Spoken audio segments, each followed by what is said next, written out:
निष्पाप और बड़े भारत की राजनीति को बदलने के सपने की हत्या एक निर्लज्ज, नीच, मित्रहंता, आत्ममुग्ध और चरित्रहीन व्यक्ति ने की। जो आम आदमी पार्टी में लोग बच गए थे सत्ता के लोभ में, लालच में, पदों के लिए, उस पैसे के चक्कर में, वे सब भी अब वापस जाएंगे, लौटेंगे, कुछ अपने व्यवसायों में लौटेंगे। उन सब की हत्या एक आत्ममुग्ध आदमी ने, एक चरित्रहीन आदमी ने अपनी निजी महत्वाकांक्षाओं की पूर्ति के लिए की।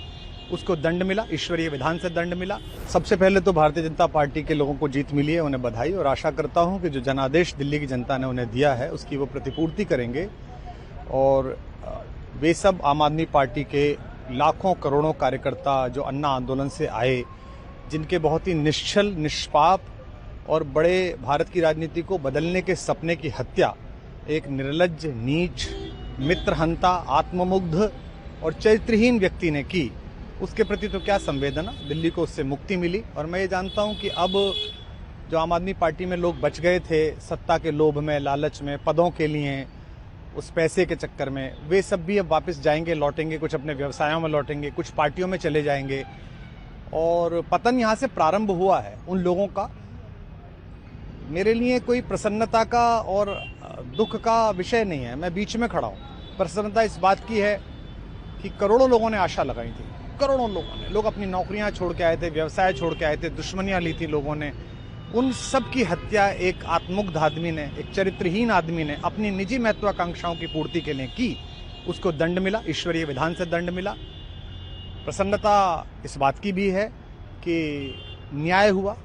आज जब कहना नहीं चाहिए, लेकिन आज टीवी पर जब जंगपुरा का निर्णय आया और सामने दिखाई दिया कि मनीष हार गया, तो सदा तटस्थ रहने वाली और राजनीति से विरत रहने वाली मेरी पत्नी जो है, उसकी आंख में आंसू आ गए, वो रोने लगी। क्योंकि उसी से उसने कहा था कि अभी तो है ताकत, और उसने कहा था भैया ताकत सदा तो नहीं रहती। तो ये अहंकार आशा करता हूं अगले लोग नहीं करेंगे, जो बाकी दल है वो नहीं करेंगे, इससे सबक लेंगे। और दिल्ली के नागरिकों को मैं अच्छे शासन के लिए बधाई देता हूं। अब भारतीय जनता पार्टी अपने नेतृत्व में सरकार बनाकर दिल्ली के जो दुख थे पिछले 10 वर्ष के, उन्हें दूर करे।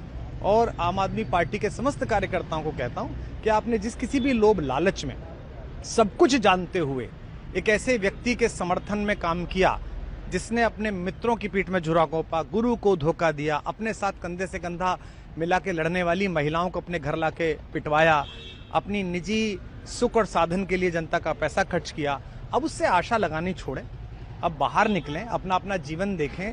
मुझे राघवेंद्र सरकार राम की कृपा मिली, जिनका ये घर है, जिनकी कृपा से मैं यहाँ खड़ा हूँ। मुझ पर कृष्ण कृपा हुई कि मैं इस निर्लज्ज सर्कस से बाहर आ सका। मैं उन सब से भी अच्छे भविष्य की कामना करता हूँ कि वो कोई गंदगी ना फैलाएं कहीं भी, वो लौट जाएं अपने शिविरों में। जिस तरह माधव को, कृष्ण को दूत देखकर भी भरी सभा में अट्टहास करने वाला दुर्योधन जो ये कहता था सुचिग्रम नैव दास्यामि बिना युद्धे न केशवः, बिना युद्ध के 5 गांव भी नहीं दूंगा, आज वो अपनी सीटों के लिए तरस रहा है। और मुझे पता है कि इस दुर्योधन का अंत भी टूटी हुई जंघा के साथ बड़ा ही दारुण होगा। और भारतीय राजनीति एक कलंकित अध्याय के रूप में इस बौने दुर्योधन को और इसके दरबार के तमाम शकुनियों को याद करेगी। मैं उनकी मुक्ति की कामना करता हूं कि ईश्वर उन्हें इस दुख से बाहर निकाले, और समस्त लोगों को बधाई देता हूं कि चलिए अंततः न्याय हुआ।